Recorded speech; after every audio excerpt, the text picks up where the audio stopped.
जय मसीह की प्रियो, आज का विषय है अच्छी चीजों के बारे में बात करें। मेरे प्रियो, मत्ती 12:36 में हम पढ़ते हैं, परंतु मैं तुमसे कहता हूं कि न्याय के दिन मनुष्य को अपने हर एक व्यर्थ वचन का लेखा देना होगा। मेरे प्रिय भाई बहन, मुझे लगता है कि हम व्यवहारिक रूप से किसी भी अन्य चीज से ज्यादा इस बारे में बात करते हैं कि हम कैसा महसूस करते हैं। हम अच्छा या बुरा, खुश या उदास, उत्साहित या निराश और हजारों अन्य चीजें महसूस करते हैं। हम जिस तरह से महसूस करते हैं उसकी सूची लगभग अंतहीन है। भावनाएं हमेशा बदलती रहती हैं, आमतौर पर बिना किसी सूचना के। इन भावनाओं को बदलने के लिए हमारी अनुमति की जरूरत नहीं होती। वे बस बिना किसी खास कारण के अपनी मर्जी से काम करती हैं। हम सभी ने शारीरिक और भावनात्मक रूप से ठीक महसूस करते हुए बिस्तर पर जाने का अनुभव किया है, लेकिन अगली सुबह थका हुआ और चिड़चिड़ा महसूस करते हुए जागते हैं। क्यों? मुझे ऐसा क्यों महसूस हो रहा है? हम खुद से पूछते हैं और फिर हम आमतौर पर किसी को भी बताना शुरू कर देते हैं कि हम कैसा महसूस कर रहे हैं। यह ध्यान रखना दिलचस्प है कि हम अपनी सकारात्मक भावनाओं की तुलना में अपनी नकारात्मक भावनाओं के बारे में बहुत अधिक बात करते हैं। मेरे प्रिय भाई बहन, अगर मैं दिन भर के लिए ऊर्जावान और उत्साहित महसूस करता हूं, तो मैं शायद ही कभी अपने संपर्क में आने वाले हर व्यक्ति को इसके बारे में बताता हूं।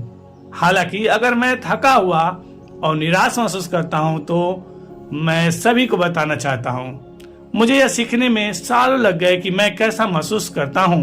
इस बारे में बात करने से उन भावनाओं की तीव्रता बढ़ जाती है। इसलिए मुझे लगता है कि हमें नकारात्मक भावनाओं के बारे में चुप रहना चाहिए और सकारात्मक भावनाओं के बारे में बात करनी चाहिए।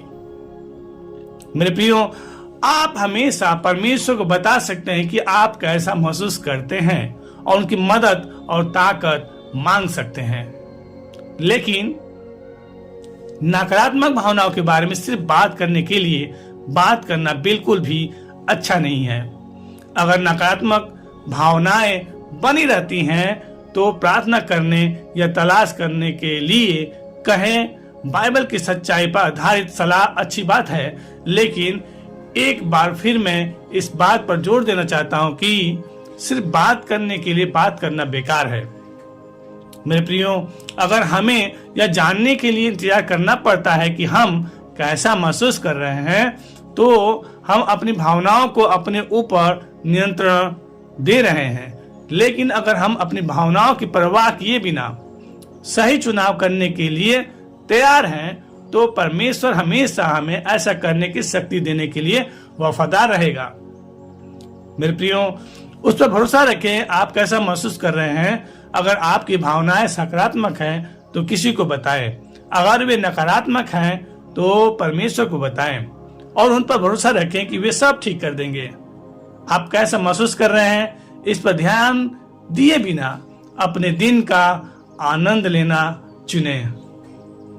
मैं विश्वास करता हूं आज का वचन आपको जरूर छुआ होगा और आप अपने आप में अच्छा महसूस कर रहे होंगे। परमेश्वर आपको आनंद से भरे। God bless you. जय मसीह की।